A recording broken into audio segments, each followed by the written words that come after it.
Nick speaking, and welcome to this video. Right, another Q&A for you. And I haven't done a Q&A for quite some time, and that's because during the month of May I was answering questions during the May Painting Challenge, so I thought I'd just hold off and wait for that to finish. So here we are. I've got a list of quite a number of questions. And remember, if you'd like to see another episode of this, then put some questions below. All questions welcome, regardless of what they are. And everyone who asks me a question, I will put a link to their channel in the description below. So don't forget to go check all the channels out. Okay, so let's get cracking. Question number 1 is from Pink Eye Production. Would you like to see the return of Nicholas? I would, he. No, Mike, I wouldn't like to see return of Nicholas. I had an awful time when Nicholas was here, as you already know. So yeah, no need to wind me up on that. Nicholas, no, thank you. Faron Adams. If you changed your hobby to what I have, which is garage kits, and you had a choice of movie monsters, which would you paint out of Xenomorph or Predator, and why? First of all, your Predator minis that you've been painting, amazing, fantastic work, Faron, on those. I think they look awesome. Although I do like them, I would probably have to say I'd go for Xenomorph, Aliens. Yeah, I do like the Predator, don't get me wrong, but I think the Aliens have got a bit more mystery and a bit more character about them. I say mystery. For me, they're mysterious because you don't really get to see them that much, certainly in the earlier films anyway. So yes, I would say a Xenomorph. Next question is from Graeme Collin. Ever tried collecting snooker balls? Which I know was a joke question, but in actual fact, I haven't really collected them, but I do have quite a number of sets of snooker balls.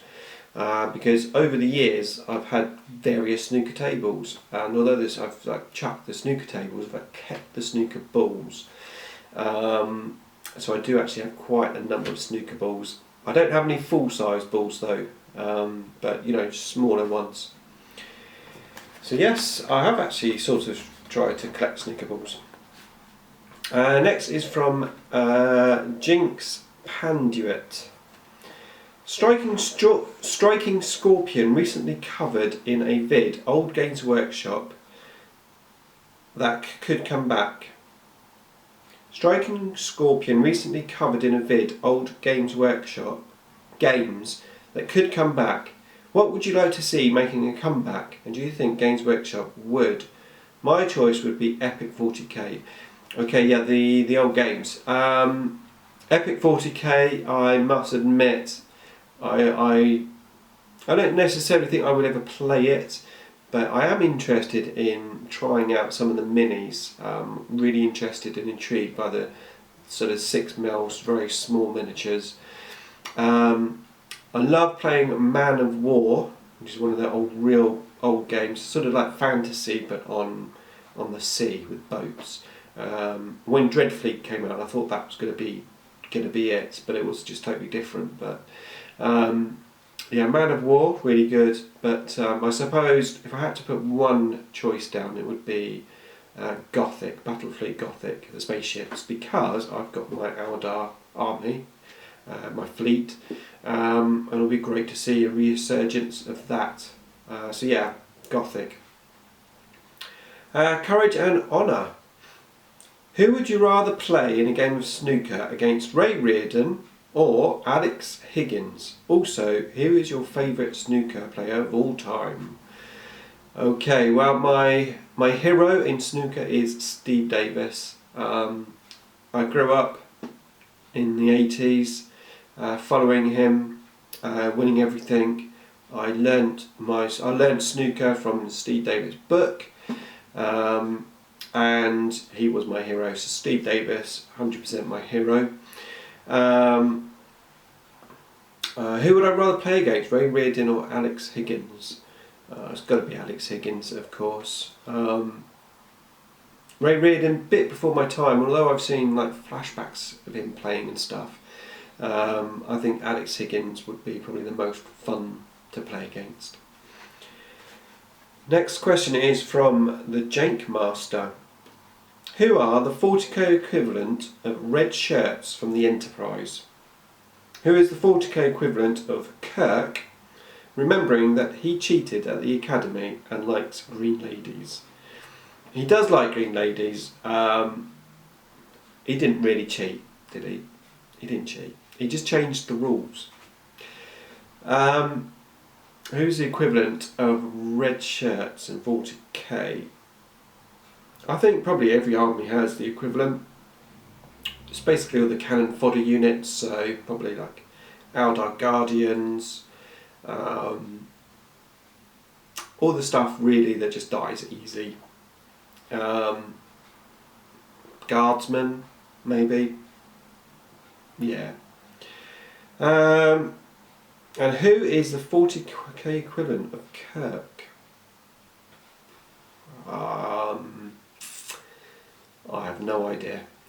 40k equivalent of Kirk.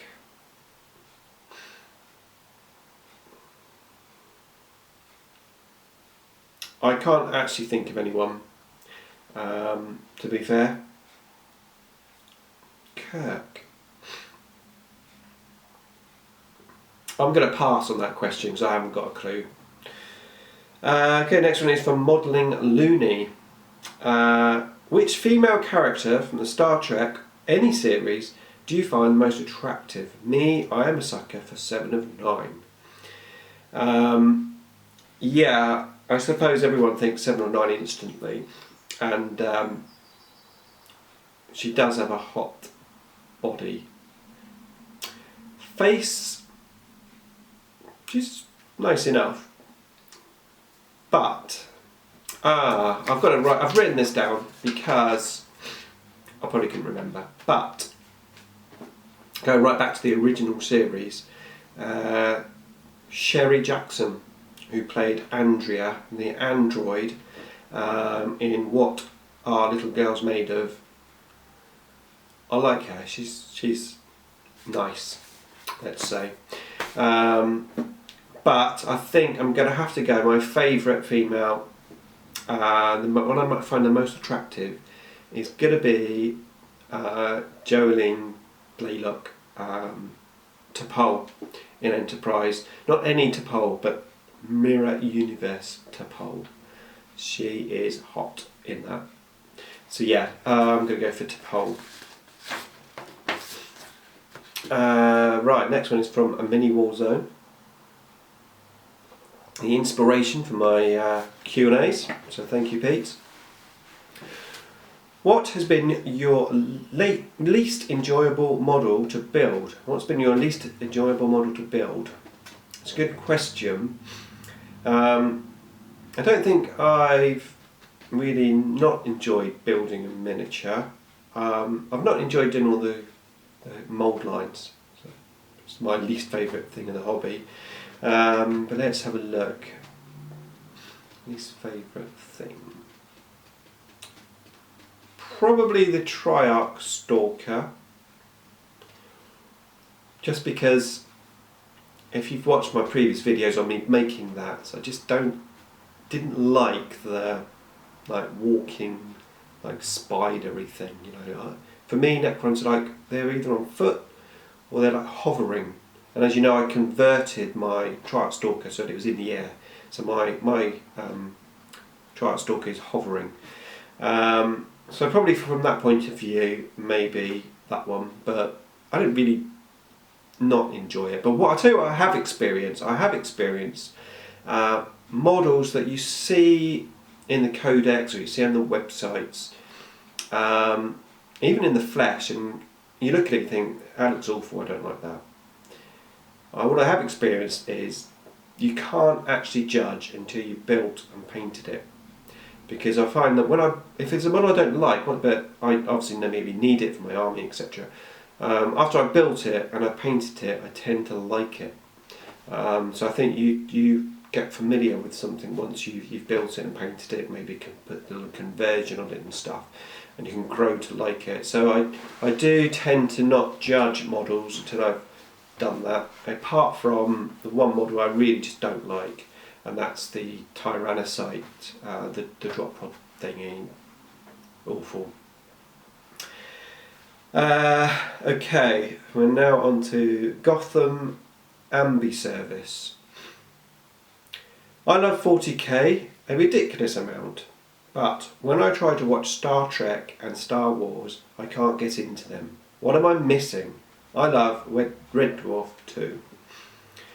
Red Dwarf, I know a lot of people like it. I have watched it, not religiously. It's okay. I'm not really into comedies that much. What are you missing from Star Trek and Star Wars? So much. I'm not quite sure why you can't get into it. I mean, I'm into Star Wars because I was 5 when the film came out. It was like the hot topic in school. I had the annual. I've still got the original annual, the Star Wars annual, in my mum's loft somewhere to try and dig that out. But I read the books, had all the toys before I even saw the film. I loved it. And so I grew up with Star Wars. Star Trek I didn't get into till I was a bit later. I already explained about that. I started watching it with my dad and stuff. But it's just fantastic storytelling. My wife doesn't like watching it because she says it's boring, it's all talking. Which I suppose if you look at it, it is all talking, but it's very good storytelling.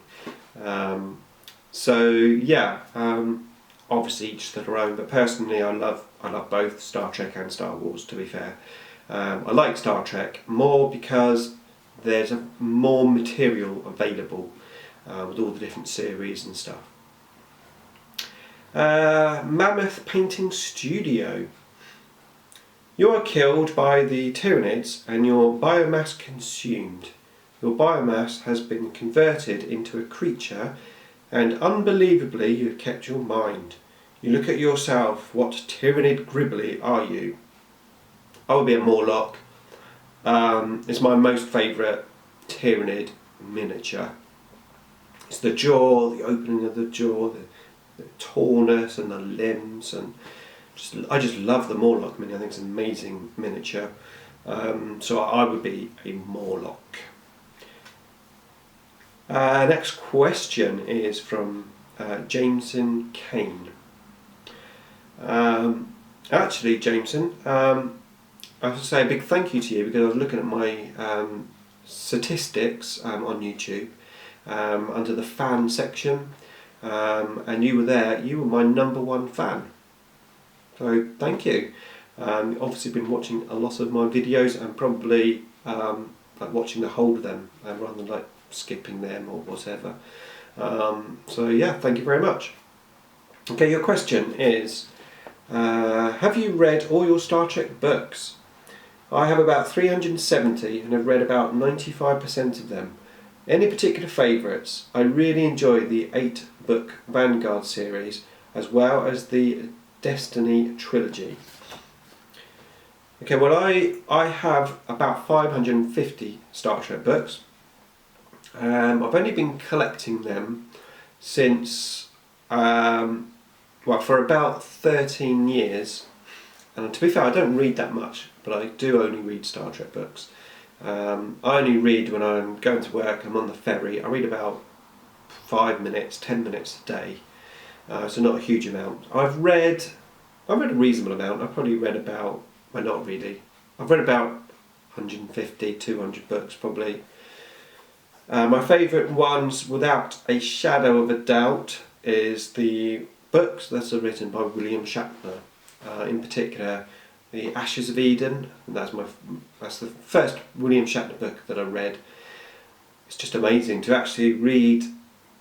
You're reading a Star Trek book that's written by the person that plays Captain Kirk. I mean, who is going to know that character better than William Shatner? So they're definitely, any of his books, Star Trek series books, awesome. I've just started reading what's it called? Day of Honour, the series of Day of Honour. I'm on the first book, that's the Next Generation one, and it's really, really good so far. It started off excellent, so I'm looking forward to getting through that series of books.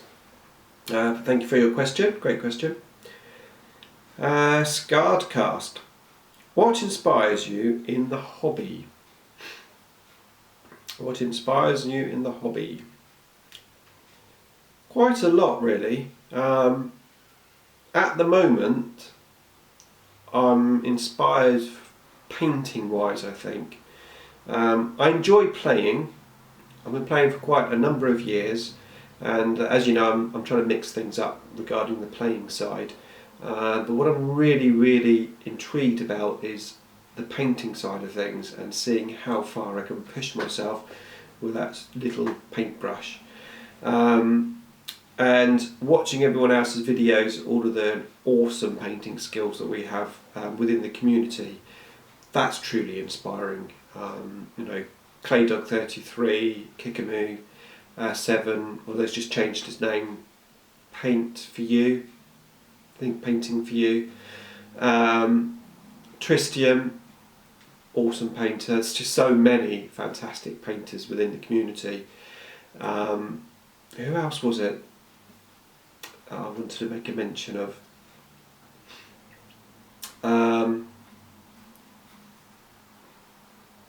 Someone who's just recently really, really impressed me, and I can't remember who.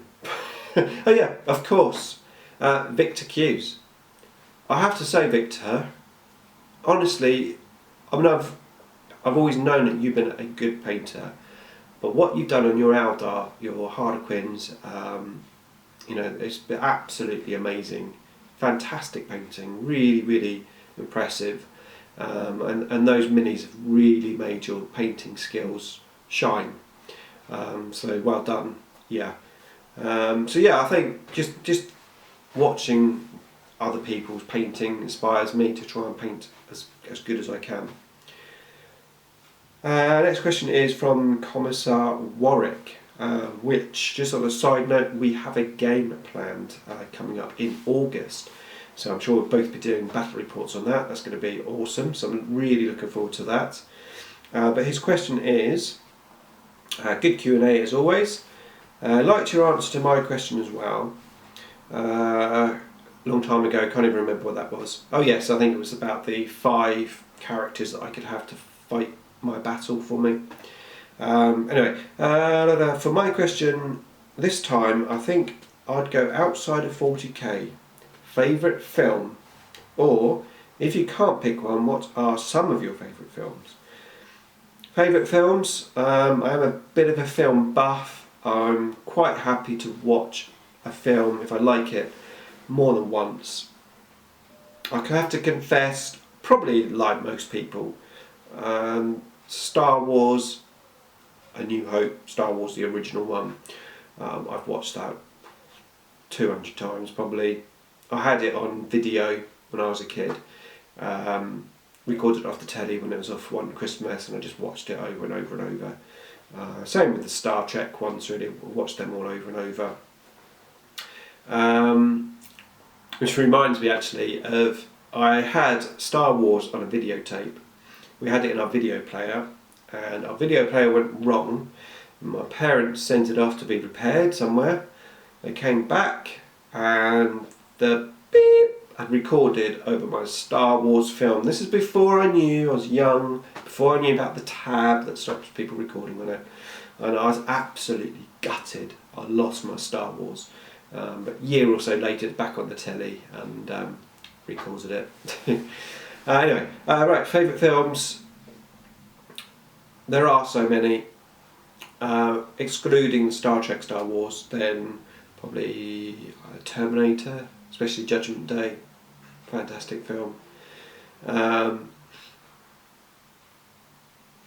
Back to the Futures.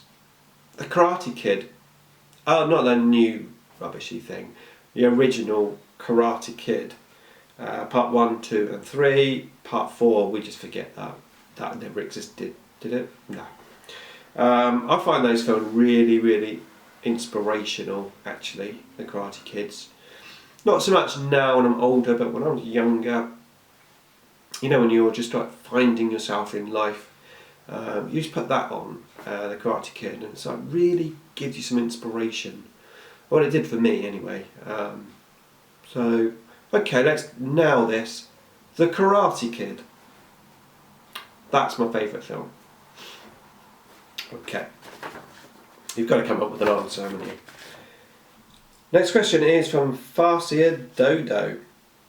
What was the first 40k set you ever bought? When you say set, so I mean the first 40k models that I bought were a box of warriors, Necron warriors. The first set I bought was the Necron Battle Force, and I still have that old Necron Battle Force box as well. Upstairs it's got some other bits and pieces in. So yeah, the Necron Battle Force. Okay, so next it's Grawlys Lair. You find that you have left the path of the warrior behind and you are no longer an aspect warrior. You have chosen the path of the bone singer as your new calling. What new Eldar artifact would you create from Wraithbone? Thank you for that question. What would I create?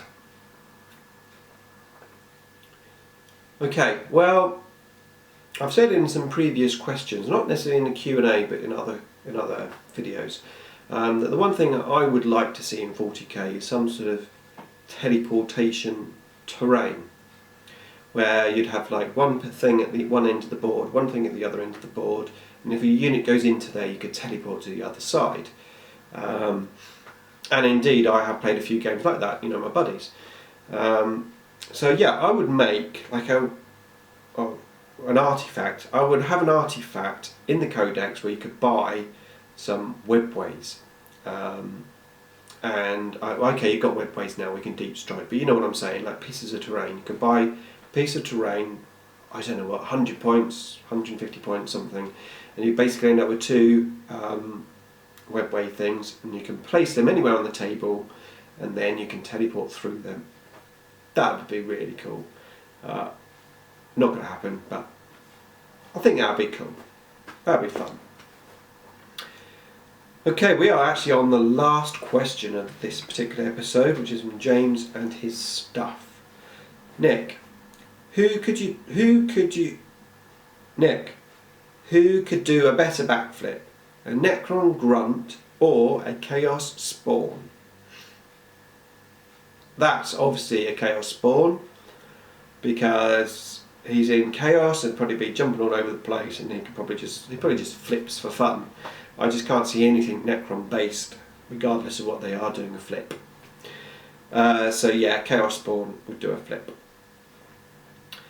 Okay, that's it. Now that was actually quite fun doing those questions, because although I have obviously read all these questions, I haven't read them for about a month since I printed this piece of paper off on the previous video, and then we had the main painting challenge.